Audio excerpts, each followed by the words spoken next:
दिल्ली की उस अदालत ने आज यह अपने सुनवाई में पाया कि नहीं, सीबीआई द्वारा लगाए गए सभी आरोप लगभग सत्य हैं और Indian railway catering and tourism corporation के मामले में जो कैटरिंग के और होटल का या जमीन के बदले नौकरी के मामले हैं वो लगभग सत्य है।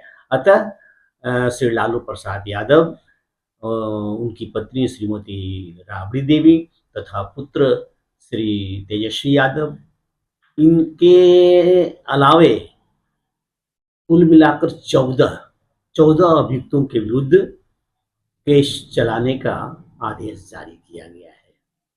अर्थात केस चलेगा, चार्ज फ्रेम हो गया है और मेरा ख्याल है कानूनी जानकार बताएंगे विशेष, चूंकि आईपीसी की धारा 420 और 120 तथा भ्रष्टाचार निवारण अधिनियम के अंतर्गत मुकदमा चलनी है तो बेल देना पड़ेगा।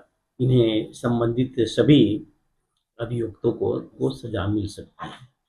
इस मामले में सबसे आश्चर्य की बात यह होती है कि 2004 और 2009 के बीच यह फीलिंग तो लालू प्रसाद यादव के अंदर अवश्य हुई होगी कि चारा घोटाला का उन पर एक केस चल रहा है, सुनवाइयाँ हो रही है, सजा हो सकती है और फिर मैं दूसरे घोटाले या घापले में हाथ लगा रहा हूँ।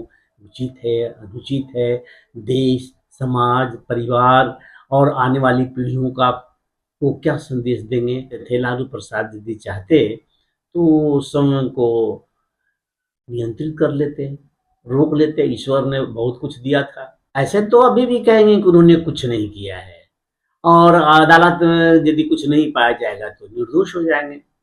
लेकिन सजा तो एक वो चारा कांड में पाए हुए हैं ही, तो अदालत भी उस पीछे के किए गए कृत्य पर निश्चित रूप से संज्ञान लेगा। यद्यपि आज ऐसा होकर गुजरा है तो कल से शायद इस प्रकार के बयान आने लग जाएं कि ये जब चुनाव का समय है तो जनता के बीच में समझाने की कोशिश किया जाए, अपने पक्ष में एक पॉजिटिव वेव तैयार करने की कोशिश की जाए कि देखो सरकार कितनी दुराग्रही है कि इलेक्शन के समय में हमको प्रचार करने से रोकने के लिए इसे केस मुकदमा में फंसा कर रखना चाहती है। आदि आदि अनेक बात हो सकती है। तो ये सब तो खैर राजनीतिक संवाद है जो चलते रहेंगे। नमस्कार।